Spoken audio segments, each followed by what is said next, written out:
எந்த teacher French கதைக்கிறதுக்காக எனக்கு சொல்லித்தந்த சூப்பரான டிப்ஸ் தான் நான் உங்களுக்கு இன்றைக்கு சொல்ல போகிறேன். அந்த டிப்ஸை பயன்படுத்தித்தான் நானுமே இவ்வளோ தூரத்துக்கு என்னால் ஃப்ரெஞ்சு கதைக்கக்கூடிய மாதிரி வர முடிஞ்சது.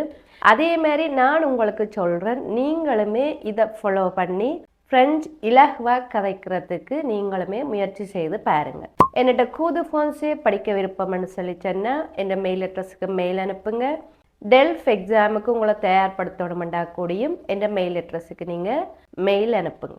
எந்த டீச்சர் எனக்கு என்ன டிப்ஸ் சொன்னோம், அப்படி என்ன புதுவிதமாக சொன்னவான்னு சொன்னால் எல்லாருமே டிப்ஸ் சொல்லிவிடும். டீச்சர் ஆகட்டும், இல்லை எங்களோட கூட இருக்கிற ஃப்ரெண்ட்ஸ் ஆகட்டும், எல்லாருமே ஒவ்வொரு விதமான டிப்ஸ் சொல்லிவிடும், ஒவ்வொரு விதமான அட்வைஸ் சொல்லிவிடும். அதை நாங்கள் எடுத்துக்கொண்டு முயற்சி செய்து அடுத்த லெவலுக்கு போகிறோமான்றதுல எங்களோட ரிசல்ட் தெரியும்.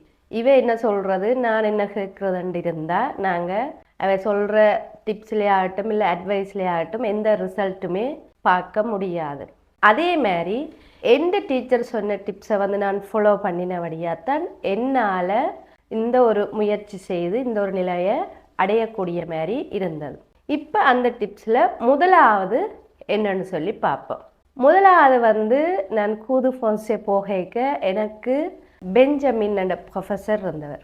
அவர் சொன்ன, எனக்கு மட்டுமில்லை அங்கே இருந்த பிள்ளைகள் எல்லாரும், அவர் சொன்ன டிப்ஸ் என்னன்னு சொன்னால் அதில் இருந்தது ஒரு 15 பிள்ளைகள் இருந்திருப்போம்.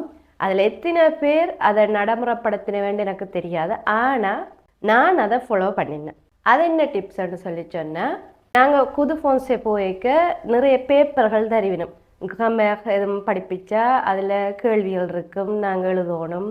இல்லை அது என்ன மெத்தடில் அது நாங்கள் செய்கிறதுன்னு சொல்லி நிறைய ரூல்ஸ் இருந்து அதுகள் தருவினோம். அப்படியே ஒரு ஃபைலும் தருவினோம். என்ன செய்யணும், நாங்கள் அதை செய்துட்டு ஃபைல் பண்ணி அப்படியே கட்டி கட்டி வைக்கணும். முதல் நாள் கிளாஸில் அதே மாதிரி அந்த ப்ரொஃபஸர் எனக்கு எல்லாருக்கும் ஃபைலையும் தந்துட்டு அதே மாதிரி பேப்பரும் தந்தவர். இன்றைக்கு என்ன படிக்க போகிறோம்னு சொல்லி அந்த பேப்பரும் தந்துட்டு அவர் முதலாவதாக சொன்ன விஷயம், கிளாஸ் தொடங்கும் போதே முதலாவதாக சொன்ன விஷயம், நீங்கள் இந்த ஃபைலில் இருக்கிற இந்த பேப்பரில் இன்றைக்கு நாங்கள் என்ன படிக்கிறோமோ அதை முடிஞ்சவரை விளங்கி கொள்ளணும். விளங்கி உங்களோட மூளையில் அதை பதிவு செய்த பிறகு வீட்டை போன பிறகு அந்த பேப்பரை நீங்கள் கசக்கி குப்பையில் போட்டுரும். யாருமே இது நாளைக்கு தேவை, நாளைக்கு படிக்கணும், இல்லை மறந்துடுவன் திருப்பி பார்க்க தேவைன்னு சொல்லி ஃபைலுக்குள்ளே போட்டு வைக்காதீங்க. ஃபைலை கொடுக்க சொல்கிறது, இந்த பேப்பர்களை கொடுக்க சொல்கிறது இந்த ஸ்கூலோட ஒரு ரூல்ஸ், நான் தாரணும் உங்களுக்கு. ஆனால் அதை நீங்கள் படிக்காமலோ இல்லை நாளைக்கு படிப்போம் இல்லை மறந்து போயிடும் திருப்பி பார்க்க தேவையண்டு ஃபைல் பண்ணி வைக்க தேவையில்லை. இதுதான் என்ற முதல் நாள் வகுப்போட முதல் அட்வைஸ். முடிஞ்சவரை எல்லா விஷயத்தையும் நான் இன்றைக்கு என்ன சொல்லி தாரனோ அது உங்களுக்கு விளங்கிட்டுதுன்னு சொன்னால் அதை கசக்கி குப்பையில் போடுங்க.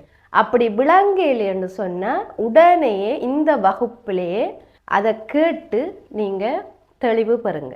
ஒரு காலமும் கட்டி கட்டி இல்லை கொப்பியில் சேர்த்து வைக்காதீங்க.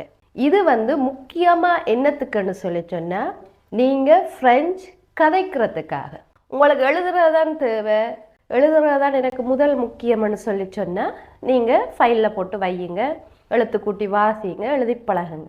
ஆனால் நீங்கள் ஃப்ரெஞ்சு கதைக்க போகிறீங்கன்னு சொன்னால் உங்களோட வீட்டில் ஃபைல் பண்ணி எதுவுமே இருக்கக்கூடாது, கொப்பியில் எழுதி கட்டுக்கட்டாக எதுவுமே இருக்கவும் கூடாது.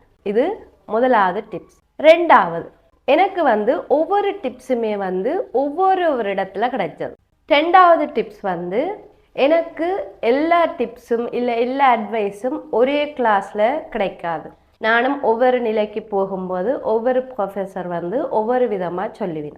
ரெண்டாவது டிப்ஸ் என்னன்னு சொல்லி சொன்னால், இது ஒரு மேடம் அவள் சொன்னது என்னன்னு சொல்லி சொன்னால், நீங்கள் ஒரு தொழிலில் தான் முதலீடு செய்யணும், இல்லை சுயதொழில் செய்யக்கா நாங்கள் முதலீடு பெருசாக செய்யும் அப்படி யோசிக்காதீங்க. படிப்பில் நீங்கள் முதலீடு செய்தீங்கன்னு சொன்னால் நீங்களுமே இருந்த இடத்துல சம்பாதிக்கலாம். இது ஒரு அவாக்கு ஒரு 56 வயசு இருக்கும். அவா சொன்ன டிப்ஸ். இதில் அர்த்தத்தை நீங்கள் ஆழமாக கவனித்து பாருங்க. அவள் சொன்னது வந்து 100க்கு 100% சரியானது. நாங்கள் எல்லாரும் யோசிக்கிறது என்ன, ஒரு தொழிலில் தான் நாங்கள் முதலீடு செய்யணும், அதில் செய்தால்தான் இன்னும் லாபம் கிடைக்கும், அதில் முதலிட்டாத்தான் இன்னும் நாங்கள் மேலே மேலே உயர்ந்து கொண்டு போயிடலாம் தான் நாங்கள் எல்லாருமே யோசிக்கிறது.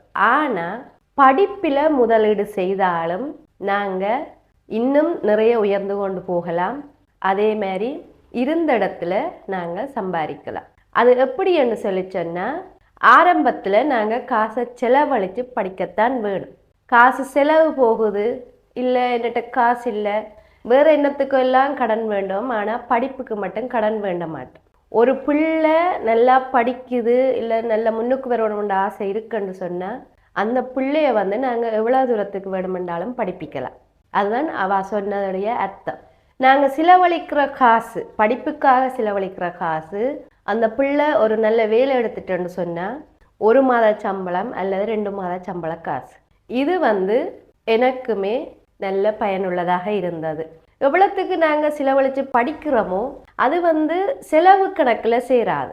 சரி, நீங்கள் ஒரு நினைச்ச நிலையை அடையாட்டியும் கூட உங்களுடைய அறிவு வளர்ந்து கொண்டே போகும், நீங்கள் ஒரு புது விஷயத்தை கற்றுக்கொண்டே போவீங்க. அது வந்து படிப்புக்காக செலவழிக்கிறத வந்து எப்போவுமே செலவு கணக்கில் சேர்க்கக்கூடாது. ஏன்னு சொன்னால், நீங்கள் செலவழிக்கிறதுக்கு பதிலாக உங்களை நீங்களே மேம்படுத்தி கொண்டு போகிறீங்கன்றதை மட்டும்தான் நீங்கள் யோசிக்க வேண்டும். இப்போ நீங்கள் முதலீடு செய்தால்தான் இனி வரும் காலத்தில் வந்து நீங்கள் அதில் பலனை வந்து அடையக்கூடிய மாதிரி இருக்குது. எப்போவுமே தொழிலுக்கு மட்டும்தான் முதலீடு செய்யணும்னு சொல்லி யாருமே அந்த எண்ணத்தை வச்சு கொள்ளாதீங்க. அவள் சொன்னதுலேருந்து நானுமே அன்றிலிருந்து இன்று வரைக்கும் அப்படித்தான் நானுமே செய்து கொண்டு இருக்கிறேன்.